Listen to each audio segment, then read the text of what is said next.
우리 말씀 보겠습니다. 마가복음 15장 24절 25절 말씀입니다. 마가복음 15장 24절 25절 말씀 함께 보겠습니다. 마가복음 15장 24절 25절 말씀입니다. 우리 한 목소리로 같이 읽겠습니다. 시작. 십자가에 못 박고 그 옷을 나눌세 누가 어느 것을 가져갈까요? 제비를 뽑더라. 때가 제3시가 되어 십자가에 못 박으니라. 아멘. 오늘은 십자가에 못 박여 죽으시고 라는 사도신경의 이 고백에 대한 의미를 살펴보면서 주님께서 주시는 은혜들 또 신앙의 교훈들을 얻고자 합니다. 우리 25절 말씀 다시 한번 읽어보겠습니다. 시작. 때가 제3시가 되어 십자가에 못 박으니라. 다시 읽겠습니다. 시작. 때가 제3시가 되어 십자가에 못 박으니라. 빌라도는 십자가에 예수님을 못 박으라는 이스라엘 백성들의 요청을 이기지 못하고 죄 없으신 예수님을 십자가에 못 박도록 내어주었습니다. 이 십자가형은 죄인을 처벌하는 그런 방법이었어요. 로마 제국 시대에 가장 잔인하고 수치스러운 형벌이었고, 이 십자가는 아무나 매달리는 것이 아니라 가장 극악무도한 죄악을 지었던 사람들, 로마 제국에 대한 반역을 한 이 반역자들에게 내려졌던 형벌이었습니다. 이 십자가형이 주는 고통, 전 인격적인 고통입니다. 육체는 물론이고 정서적으로 정신적으로 우리 주님은 영적으로까지 고통을 당하는 이 고통이 십자가였습니다. 통증 강도 평가라는 것이 있더라고요. 자신이 느끼는 통증을 질병이나 어떤 다쳐가지고 느끼는 통증을 1부터 10까지 숫자로 표시하는 겁니다. 그런데 우리 주님의 십자가의 고통은 이 통증 강도 평가에서 수치를 넘어가 버립니다. 측정할 수가 없는 그런 고통이었다라는 거죠. 십자가형은 먼저 신체적인 고통을 당하죠. 채찍에 맞고 이 가로 세로 6m가 되는 큰 나무 기둥으로 만든 십자가를 범죄를 저지른 그 사람이 처형 장소까지 짊어지고 이동을 합니다. 그 후에 15cm에서 18cm가 되는 철로 된 큰 대못으로 손과 발에 못을 박습니다. 십자가에다가. 그 후에 십자가를 세워가지고 죽을 때까지 매달아 놓습니다. 이 십자가는 진짜 신체적인 고통뿐만 아니라 이 정신적인 고통, 정서적인 고통. 그런데 우리 주님은 하나님께 버림을 당하는 이 영적인 고통까지 우리 주님 당하셨다라는 거죠. 이 고문과 형벌을 연구하는 전문가들에 의하면 십자가라는 이 형벌은 인류 역사상 가장 고통스러운 처형 방법이었다라고 말을 합니다. 예수님께서 이 십자가에 달리신 이유들에 대해서 여러 가지 요인들이 복합적으로 작용해가지고 우리 주님 십자가에 달리시거든요. 먼저는 종교 지도자들은요, 종교적인 이유로 예수님을 십자가에 못 박습니다. 유대 종교 지도자들이 예수님을 신문하면서 예수님이 신성모독죄를 저질렀다, 하나님을 욕되게 했다, 그렇기 때문에 이 죄는 사형에 해당한다라고 결론을 내리죠. 이스라엘 백성들이 생각하기에 신성모독, 하나님을 욕했으면 당연히 하나님께서 심판을 하셔가지고 저주를 내리셔가지고 벌을 받아야만 하죠. 이게 일반적으로 생각하는 생각입니다. 이러한 생각들이 나무로 만든 십자가와 연결이 됐다라는 거죠.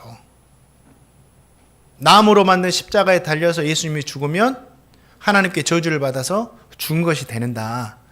그게 이제 신명기 21장 23절 말씀에 나오는데 한번 읽어보겠습니다. 예전에 제가 마태복음 강의하면서 들려줬던 이야기인데 읽겠습니다. 시작. 그 시체를 나무 위에 밤새도록 두지 말고 그날에 장사하여 내 하나님 여호와께서 내게 기업으로 주신 땅을 더럽히지 말라. 나무에 달린 자는 하나님께 저주를 받았음이니라. 그렇죠.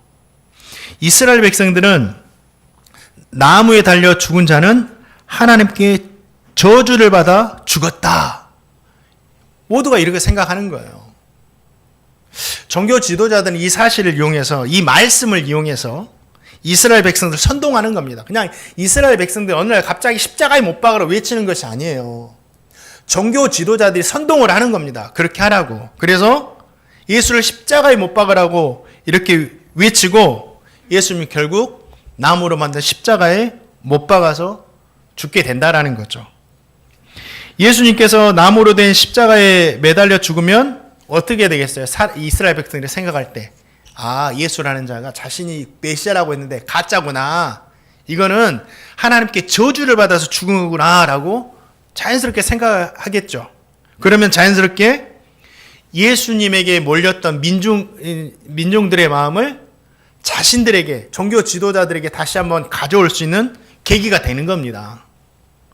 또 예수님의 죽음에 대한 부담에서도 벗어나는 거죠. 왜요? 예수님은 하나님께 저주를 받아서 심판받아가지고 죽은 것이 되기 때문에. 그래서 종교 지도자들이 이스라엘 백성들 선동해서 예수를 십자가에 못 박아 죽이라고 한 거예요. 종교적인 이런 의미가 있습니다. 그런데 우리 주님은 진짜 십자가에서요, 저주 받으셨어요.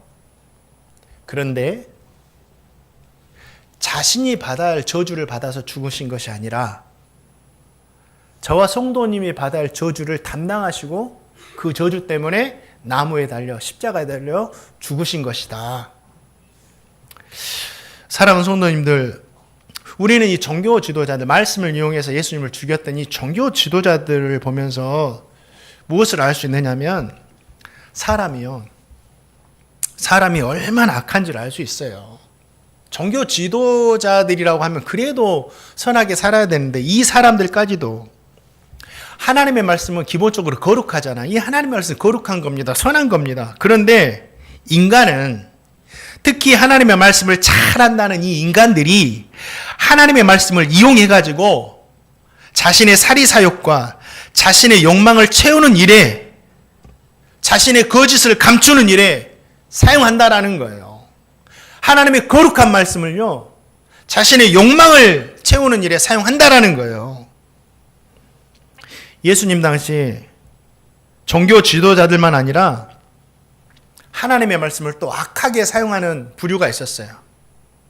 사탄도 얼마나 영악한지, 사탄 마귀마저도 하나님의 말씀을 이용해 가지고요, 예수님을 넘어뜨리려고 했잖아요. 구약시대 거짓 선지자들도 하나님은 너희 죄를 회개하라, 회개하지 않으면 끌려갈 것이다, 그렇게 늘 선포하는데 거짓 선지자들은 뭐라고 합니까? 아니다, 사랑의 하나님이다, 평안하다, 평안하다 하면서 이 이스라엘 백성들이 마음을 사잖아요. 거짓을 선포하면서. 그리고 신약시대 거짓 교사들도 하나님의 말씀을 가르치는 척하면서 자신의 탐욕과 이익을 챙기기에 바빴잖아요. 우리가 잘 분별해야 돼요. 하나님의 말씀을 진짜 악하게 사용하느냐, 하나님의 말씀 그대로 사용하느냐는 종이 한 장 차이입니다. 특히 종교 지도자들이 누굽니까? 말씀을 가르치는 사람들이죠. 지금 목사님들이죠. 저 같은 사람들, 제가 가장 주의해야 돼요. 저부터서, 다른 목사님들 말할 필요도 없고 저부터서 진짜 이 말씀을 종이 한 장 차이로 잘못 사용하면요, 하나님의 말씀이지만 자신의 욕망을 이루고 자신의 거짓을 감추는 일에 사용된다라는 거예요.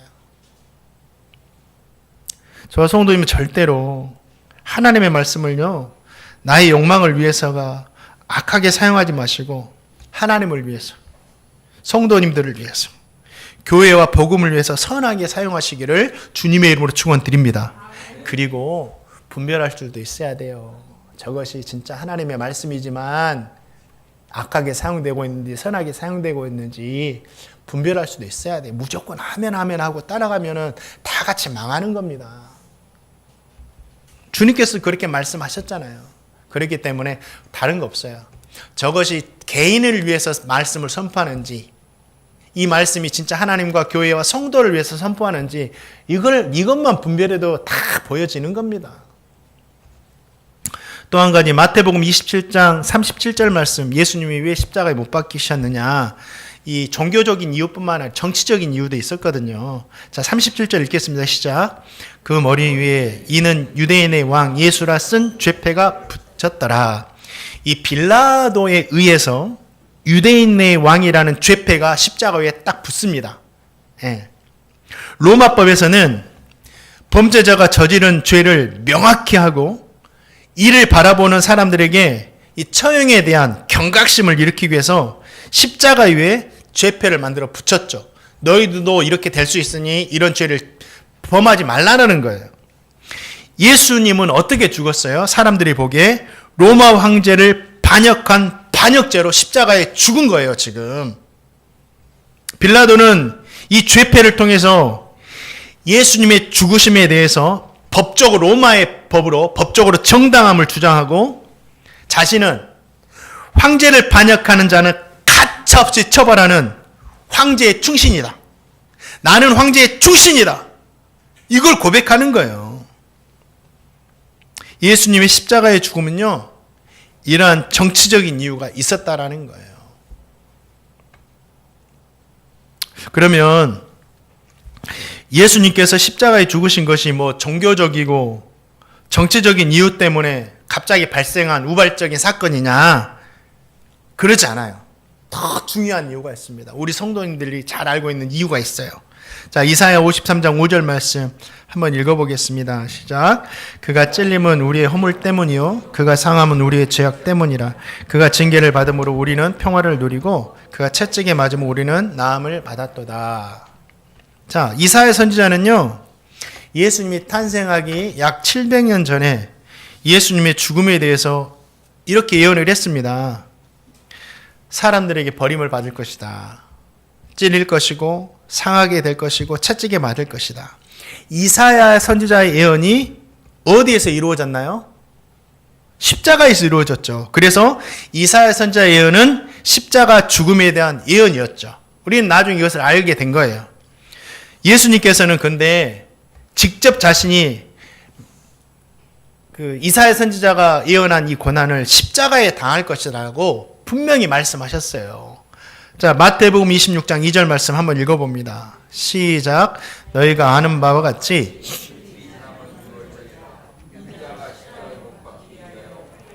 예수님의 십자가의 죽으심은요, 이 종교적이고 정치적인 사람들의 악한 계책 때문에 일어난 것 같지만 그렇게 이루어진 것이 아니에요. 예수님의 십자가의 죽으심은 우리를 구원하시기 위한 하나님의 선하신 계획이었다라는 거예요. 그 계획이 성취되었다라는 거예요. 그 계획 가운데 이 사람들은 악하게 쓰여졌다라는 거죠. 예수님의 계획이 하나님의 계획하심의 성취였어요. 이 십자가가 우리를 구원하시기 위한. 여기서 저와 성도님이 무엇을 알 수 있습니까? 하나님께서는요, 인간의 악함으로 인해서 일어나는 어려움 속에서도 악을 오히려 선으로 바꾸셔서 자신의 선하신 뜻을 이루어 가시는 능력이 하나님이시라는 거예요. 아브라함과 다윗을 통해서도 알 수 있습니다. 하나님이 아브라함에게 뭐라고 말씀하셨어요? 내 자손이 하늘의 별과 같이 번성하게 될 것이고 내 자손으로 말미암아 천하 만민이 복을 얻게 될 것이다. 아브라함의 자식이 없었어요. 말씀이 이루어지지 못하는데 이삭을 주시잖아요. 이삭이 또 야곱을 낳고 야곱이 아들들을 낳고 또 아들들은 막 싸워가지고 요셉을 애굽에 팔아버리고 엄청난 혼란스럽고 악한 일이 막 일어나니까 진짜 아브라함에게 약속하신 말씀이 이루어질까 할 정도가 된 겁니다. 그런데 애고로 팔려간 요셉으로 인해서 어떻게 됩니까? 하나님은 그 악함을, 형들이 팔았던 그 악함을 선으로 바꾸셔서 아브라함이 약속하신 말씀을 요셉을 통해서 애굽에서 성취시키시더라는 거예요. 이거예요. 하나님의 선하신 계획은요, 인간이 아무리 악하게 어그러뜨리려고 해도 반드시 이루어진다라는 거예요. 예수님이 십자가도 마찬가지입니다. 예수님이 십자가 지게 못하도록 하려고 얼마나 많은 방해가 있었는지 모릅니다. 영적으로. 그러나 그 모든 방해도 불구하고 예수님 십자가 지시잖아요. 구원의 언약을 성취하시잖아요. 다윗을 봐서도 마찬가지예요. 하나님이 다윗에게 이스라엘 왕이 될 것이라고 사무엘 선지자를 통해서 기름을 부읍니다. 그런데 왕의 자리는 오르지 못하고 사울 왕에게 쫓겨가지고 10년 동안 도망 다니잖아요. 얼마나 힘들었을까요? 죽을 위기도 있었고 모함도 받았고 살고자 미친 사람처럼 행동도 했고, 그런데 하나님은 그러한 모든 악한 상황에도 불구하고 다윗을 자신의 선하신 계획대로 이스라엘 왕으로 세우시잖아요. 사랑하는 성도님들, 저와 성도님도 살아가면서 믿음으로 살아가고 우리가 신앙생활 한다는 이 말씀 붙들고 산다라는 거예요. 이 말씀 붙들고 살아가면 하나님 말씀을 통해서 우리의 삶을 선하게 인도하시겠잖아요. 근데 우리가 신앙으로 말씀 붙들고 살아갈 때 사람들의 악함으로 인해서 어려움과 고난을 만날 때가 있다라는 거예요.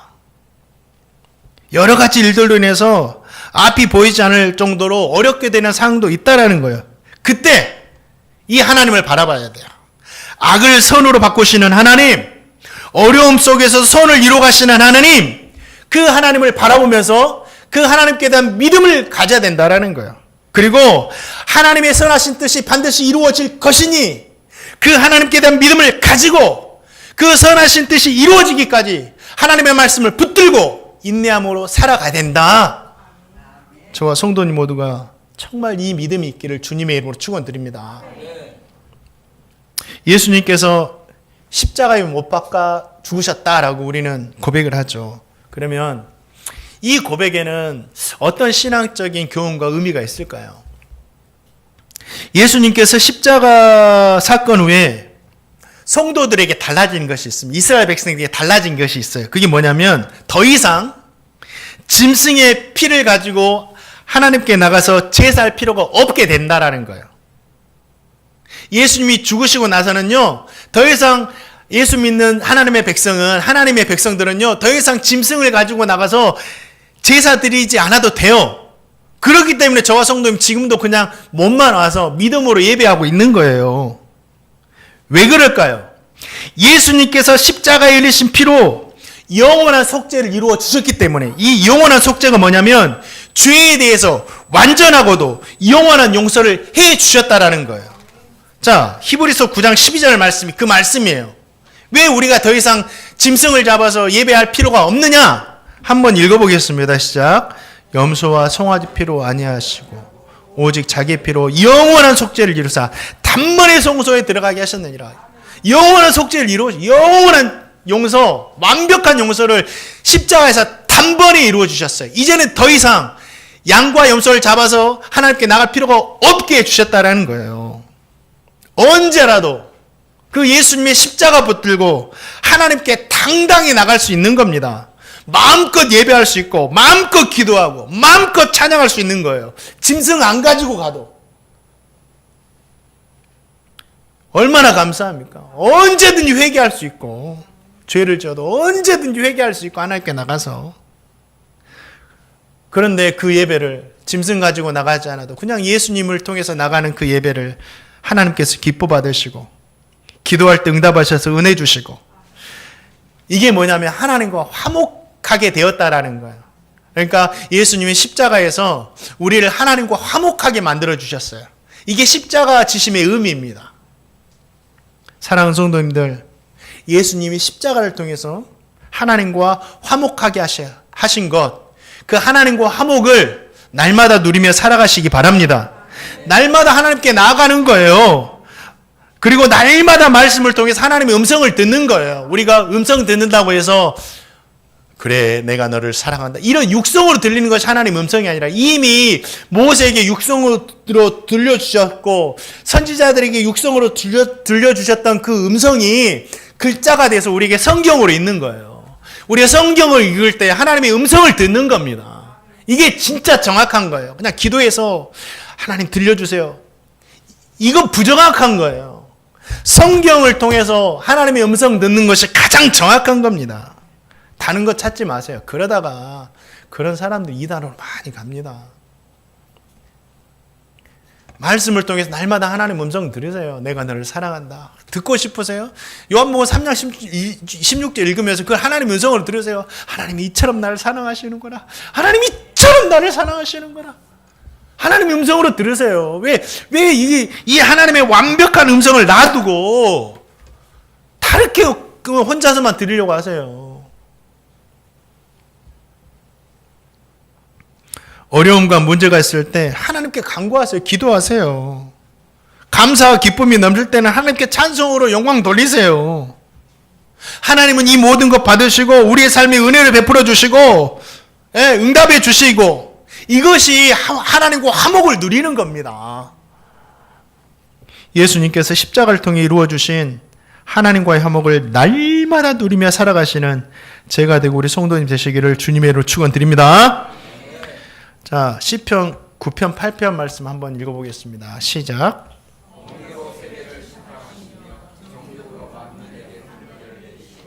아멘. 하나님은 공의로우신 분이시죠. 이 공의가 뭐냐면 죄에 대해서는 반드시 심판을 하셔서 의를 세우시는 것이 공의예요. 눈 감아주는 것이 공의가 아닙니다. 지금 우리가 이 나라를 위해서 기도할 때 하나님 공의가 사라진 나라, 공의가 물같이 흐르도록 기도해야 됩니다. 친하다고 해서 눈 감아줘 버리면 안 돼요. 이건 공의가 없는 나라입니다. 그런데 또 하나님은 사랑이세요. 요한일서 4장 8절 이는 하나님은 사랑이심이니라. 이 하나님의 사랑은 뭐냐면 무조건적이고 희생적인 겁니다. 아가페 사랑. 그렇기 때문에 하나님이 정말 어려우셨을 것 같아요. 하나님은 공의로우시기 때문에 죄에 대해서는 반드시 심판하셔야 되는데 동시에 사랑이 많은 분이 사랑이 자체이시니까 또 무조건 용서하셔야만 해요. 정말 어려운 문제잖아요. 공의와 사랑을 행하신다라는 게. 하나님은 이 공의와 사랑이라는 어려운 문제를 예수님의 십자가를 통해서 실현시키셨어요. 십자가의 죽으심을 통해서 모든 인류의 죄를 심판하심으로 말미암아 공의를 세우셨고, 그렇죠? 십자가를 통해서 모든 죄를 무조건적으로 용서하심으로 말미암아 사랑을 행하셨다라는 거예요. 우리의 구원은 그냥 이루어진 것이 아니에요. 십자가라는 하나님의 공의와 사랑을 통해서 우리의 구원이 이루어졌다라는 겁니다. 사랑하는 성도님들, 우리가 나무 십자가도 달려있는데 공의와 사랑이 공존하는 십자가를 볼 때 우리는 두 가지를 꼭 생각해야 돼요. 다짐해야 되고, 하나는 공의 하나님을 생각해야 돼요. 공의 하나님, 죄를 미워하시는 하나님. 하나님이 죄를 미워하시는데 얼마나 죄를 미워하고 싫어하시느냐, 자신의 아들을 피 흘려 죽이시기까지 싫어하세요. 죄를 그 정도로 미워하시는 거예요. 그렇다면 죄에 대한 태도, 우리의 태도도 이와 같아야 돼요. 죄를 진짜 미워해야 됩니다. 바울은 성도들에게 죄와 싸우되 피 흘리기까지 싸우라고 했어요. 우리 성도님 피 흘리기까지 싸우고 계시나요? 근데 죄가 얼마나 위험하냐면, 예전에는 죄가 무섭게 다가온다고 생각하죠? 아니에요. 죄는 달콤한 거예요. 죄는 막 야들야들 부들부들 너무 달콤한 겁니다. 막 선악과처럼 보함직도 하고 먹음직도 하면서 진짜 달콤한 거지, 죄. 그래서 죄를 물리치기가 힘든 거예요. 그런데 그 죄들과 우리는 어떻게 싸워야 된다? 피 흘리기까지 한번 싸워라. 요즘 시대가 너무 악해져 가지고요, 웬만한 것은 죄라고 여겨지지도 않습니다. 애교예요, 애교. 이번 주에 신문 기사를 보니까 삼형제가 있는데 막내 아들이 아버지를 찾아갔어요. 그리고 나서 요구하는 게, 아버지 축사 내게 물려주세요. 아버지 곧 돌아가실 거니까 축사 내게 물려달라고 요구를 했어요. 아버지가 거절했습니다. 그러자 이 아들이 화나가지고 둔기로 아버지를 여러 차례 가격해가지고 살해합니다. 그리고 인근 야산에 묻어버려요. 안매장합니다. 그리고 자기가 안 죽였다고 아파트만 CCTV 없는데 난간을 타고 이렇게 했는데도 불구하고 밝혀졌죠. 요즘에는 완전 범죄는 없어요. 얼마나 악합니까? 또 이번에 수요일날 기도원 가다가 들은 이야기인데, 어떤 형제가 있었는데 어머니에게 유산이 많았답니다. 유산이 많아도 문제가 되는 것 같아요. 유산이 많았어요. 그러니까 우리 성도님 유산 없다고 실망하지 마세요. 유산이 너무 100억대 유산이 있었대요. 유산을 노리고 이 아들이 안 보이면 어머니 막 폭행하고 해코지하고 엄마가 아들 소리만 들으면 벌벌 떨면서 오줌 누고 그래가지고 억지로 짜가지고 정신병원에 다 입원시켜버린 거예요. 이게 지금 세때 일어나는 일입니다. 그러니까 조그만 것은 뭐 동성애 이런 것들은요 잘못이라고 죄라고 여겨지지가 않는 일의 시대가 돼버렸어요. 그러나 아니에요. 죄가 크게 느껴지는지 작게 느껴지는지 그 죄로 인해서 우리 주님께서 십자가 지셨다라는 거예요. 어떤 죄든지 십자가만큼 하나님은 싫어하세요. 이것을 기억하시고 하나님의 말씀에서 벗어난 모든 것이 죄예요. 우리 성도들은 법에 따라서 죄를 심판하는 것이 아니라 하나님의 말씀에서 벗어나는 모든 것이 죄다. 이런 죄를 미워하고 죄와 싸우되 피 흘리기까지 싸우시기를 주님의 이름으로 축원드립니다. 그리고 내가 힘이 없어서 죄를 이기지 못하겠거든 그 죄악된 자리에서 도망쳐 버리는 것도 진짜 좋은 방법이에요. 요셉이 도망쳐 버렸잖아요. 36개. 이것도 성경에서 요셉이 제일 먼저 한 겁니다. 무협죄만 나온 것이 아니라. 또 십자가 볼 때 우리가 공의를 또 생각해야 되지만 사랑의 하나님도 생각해야 돼요. 사랑의 하나님. 하나님께서 죄인 된 우리를 얼마나 사랑하셨는지를 우리는 생각해야 됩니다. 아들을 내어주시기까지 본체가 되신 자신을 내어주시기까지 우리를 사랑하셨다라는 거예요. 언제요? 우리가 아직 죄인 되었을 때. 이게 중요합니다. 이게 은혜가 되는 거예요. 저와 성도님은 기도도 열심히 하고 헌금도 많이 하고 선한 일도 하고 일주일간 깨끗하게 살아서 하나님 보실 때 날 사랑할 것 같은 데는 당당히 나갈 수 있어요. 그런데 죄 짓고 어렵고 힘들고 그럴 때 하나님 나가기가 힘들어. 하나님 날 안 사랑하신 것 같아요. 그러나 분명히 기억하세요. 우리가 아직 죄인 되었을 때 우리를 사랑하심으로 예수님을 죽이셔서 우리에 대한 자기 사랑을 확증하셨다. 그러니 우리가 선하면 얼마나 선하겠어요. 이 땅에 선한 사람은 한 사람도 없습니다. 다 죄인이죠. 그렇기 때문에 죄로 인해서 위축들고 주눅들었어도 이 모습 하나님께 사랑하시는구나 하고 하나님께 나가는 거예요. 십자가를 생각할 때마다 그 자기의 자신을 내어주시기까지 죄인된 우리를 사랑하시는 그 하나님의 사랑을 잊지 마시기를 주님의 이름으로 축원드립니다. 자, 우리가 또 요한복음 3장 13절 14절 말씀 같이 한번 읽어보겠습니다. 13절 14절 말씀 읽겠습니다. 시작.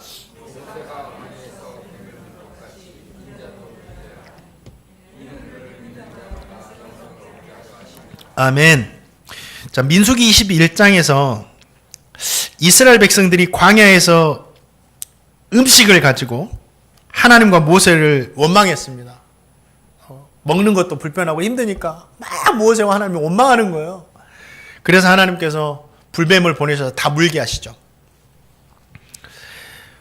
이 고통으로 인해서 이스라엘 백성들이 자신의 죄를 뉘우치자 하나님은 모세에게 야, 노수로 뱀을 만들어서 장대에 매달고 사람들에게 말해라. 그것을 바라본 자는 다 치유될 것이다고.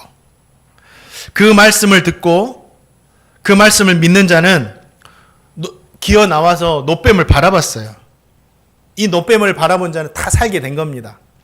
이처럼 예수님의 십자가에 달리신 그 주님을 믿음으로 바라볼 때, 예수님을 나의 구원자로 바라볼 때 영생을 얻게 된다라고 말씀하신 거예요.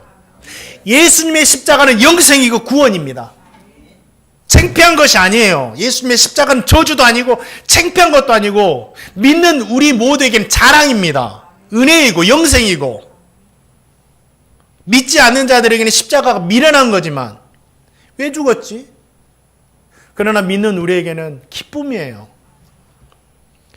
이 십자가는 영생인데 영생과 구원의 가치가 얼마나 될까? 성경을 보니까 천하보다 귀한 것이라고 우리가 말할 수 있어요. 이 영생과 구원은 천하를 주고도 사지 못하는 값어치가 있다. 어떤 집사님이 신방을 갔어요. 이사 신방인데 10년간 일을 해서 아파트를 겨우 하나 샀습니다. 지방에 있는 아파트. 여러분, 한 2억짜리 아파트도 10년간 해야지 살 수 있대요. 근데 10억짜리 넘는 아파트를 우리 자녀들이 어떻게 사요? 나라가 슬퍼요. 진짜 이거 슬픈 겁니다. 소망이 없는 거예요. 진짜 이 나라가 이거 해결해야 돼요. 그래야 소망이 있잖아요. 10년이라도 수고해서 이 땅에 살 안식처라도 마련할 수 있다. 희망이 있어야지 내가 좀 일을 하려고 하는 거지. 두 명이 결혼해서 한 달에 1,000,000원씩 저축해서 10년을 해야지 아파트 하나 겨우 살 수 있는데, 그럴 능력 있는 가정이 젊은이들이 얼마나 되겠어요, 이 땅에서. 권력 있고 특권 있는 자녀들 빼고는. 진짜 이 나라 슬픈 겁니다. 기도해야 돼요. 아파트값 올라서 기분 좋아하지 마시고 진짜 우린 기도해야 됩니다. 어떤 집사님이 10년간 열심히 일해가지고 2억 정도 되는 아파트를 샀어요. 이사한 후에 감사 예배를 드리더라고요. 예배를 드리면서 자신이 10년 동안 돈을 벌어서 이 마련한 아파트 얼마나 자랑하는지 모릅니다. 목사님 이렇게 했고요, 이렇게 했고요. 정말 자랑하더라고요. 그 집사님에게는 들어보니까 이 아파트가 자랑할 만한 가치가 있었어요. 10년의 땀과 모든 것이 녹아 있으니 자랑할 만한 하지 않겠습니까? 그만한 가치가 있기 때문에 자랑하는 거죠. 구원은 우리가 살고 있는 아파트와 어떻게 그 가치를 비교할 수 있겠어요? 바울은 오직 그리스도의 십자가 외에는 자랑할 것이 없다. 우리 그리스도인들에게는 우리가 사는 곳이 자랑이 되면 안 되고 진짜 십자가가 자랑입니다. 우리가 찬양했잖아요. 죽으신 주님밖에는 자랑을 말게 해달라고. 왜요? 이 십자가의 구원의 가치는 세상의 가치하고도 비교할 수 없는 거예요. 사랑하는 성도님들, 구원이 있는 주님의 십자가, 세상 것 자랑하지 마. 세상 것도 자랑할 수 있으면 자랑해야 돼. 우리 아들도 자랑하고 우리의 모든 하나님 복 주신 것도 자랑해야 되지만, 진짜 우리의 자랑은 주님의 십자가가 되시기를 주님의 이름으로 축원드립니다. 마지막으로 우리 마태복음 16장 24절 말씀 한번 읽어보겠습니다. 마태복음 16장 24절 시작. 이에 예수께서 제자들에게 이르시되 누구든지 나를 따라오려거든 자기를 부인하고 자기 십자가를 지고 나를 따를 것이니라. 그렇죠. 예수님께서 제자들에게 너희가 져야 할 십자가가 있다고 하면서 자기 십자가를 지고 나를 따르라고 하셨습니다. 나를 따르라, 나를 따르라. 나를 따르라는 말이에요. 나같이 살아라. 나를 본받아라. 내가 진 십자가 너희도 져야 된다. 십자가는 다른 거 아니에요. 우리가 져야 할 자기 십자가, 제자들이 져야 할 자기 십자가는 예수님을 지셨던 복음의 십자가였어요. 생명을 살리는 십자가였어요. 그러면 우리가 져야 하는 십자가도, 자기 십자가도 어떤 십자가겠어요? 주님이 지셨던 이 복음의 십자가. 예. 이 복음 가지고 살아가는 것이 십자가 지는 삶입니다. 자기 십자가에 대해서 이야기할 때 이런 이야기를 많이 듣습니다. 뭐 가정이 십자가다, 사업장이 십자가다, 직장이 십자가다, 자녀가 십자가다. 그런 말 들어보셨죠? 그러나 단언컨대 이 모든 것 십자가가 아니에요. 어떻게 가정이 십자가가 되고 직장이 십자가가 되고 남편과 아내와 자녀가 십자가가 됩니까? 그 십자가가 아니에요. 그 모든 것은 십자가를 지기 위한 장소일 뿐이에요. 저와 성도님이 그 모든 곳에 십자가를 지고 가기 때문에 그 모든 것이 변화가 있는 거예요. 우리가 그걸 십자가로 지기 때문에 변화되는 것이 아니라 진짜 십자가인 복음을 지고 그곳에 가기 때문에 변화되는 거예요. 자녀가 십자가예요? 자녀가 그렇게 고통스러우세요? 얼마나 힘들까요? 자녀가 십자가라고 생각하면 얼마나 힘들까요? 볼 때마다 힘들고 미치겠죠. 고통스럽겠죠. 자녀는 십자가가 아니에요. 우리가 그 복음의 십자가를 가지고 가서 변화시켜야 할 그 사역지가 바로 자녀입니다. 복음이 십자가이기 때문에 자녀에게 소망이 있는 거예요. 자녀가 십자가면은 소망이 있는 것이 아니라 우리가 지고 있는 복음이라는 십자가를 가지고 그 장소로 가니까 모든 것이 변하는 거죠. 가정이 변하고 자녀가 변하고 직장이 변하고 그러죠. 그렇기 때문에 저와 성도님 모두도 예수님을 본받아서 예수님의 십자가를 지고 따라야 됩니다. 복음의 십자가를 지고 끝까지 주님을 따라야 됩니다. 사도신경의 고백에 그 고백이 담겨 있는 거예요. 주님, 주님께서 지신 복음의 십자가 나도 지고 주님을 따르겠습니다. 그 고백하시기를 주님의 이름으로 축원드립니다. 말씀을 맺습니다. 오늘은요, 십자가에 못 박혀 죽으시고 이라는 신앙 고백 가지고 말씀을 들었거든요. 이 고백에는 많은 의미들이 담겨 있죠. 하나님, 사람들로 인해서 악함으로 인해서 어려움 만날 때도 악을 선으로 바꾸셔서 역사하시는 그 하나님을 끝까지 믿고 따르겠습니다. 십자가를 통해 이루신 하나님과 화목을 날마다 누리며 살겠습니다. 죄를 미워하되 피 흘리기까지 한번 싸워보고 하나님을 내 자신보다 사랑하며 살겠습니다. 구원의 십자가 날마다 자랑하며 살겠습니다. 날마다 자기 십자가, 복음의 십자가 지고 주님을 따르겠습니다. 십자가에 못 박혀 죽으시고라는 고백에 이러한 모든 의미가 담겨 있습니다. 이 고백을 할 때마다 이 신앙의 고백으로 고백하며 살아가시는 제가 되고 우리 성도님 되시기를 주님의 이름으로 축원합니다.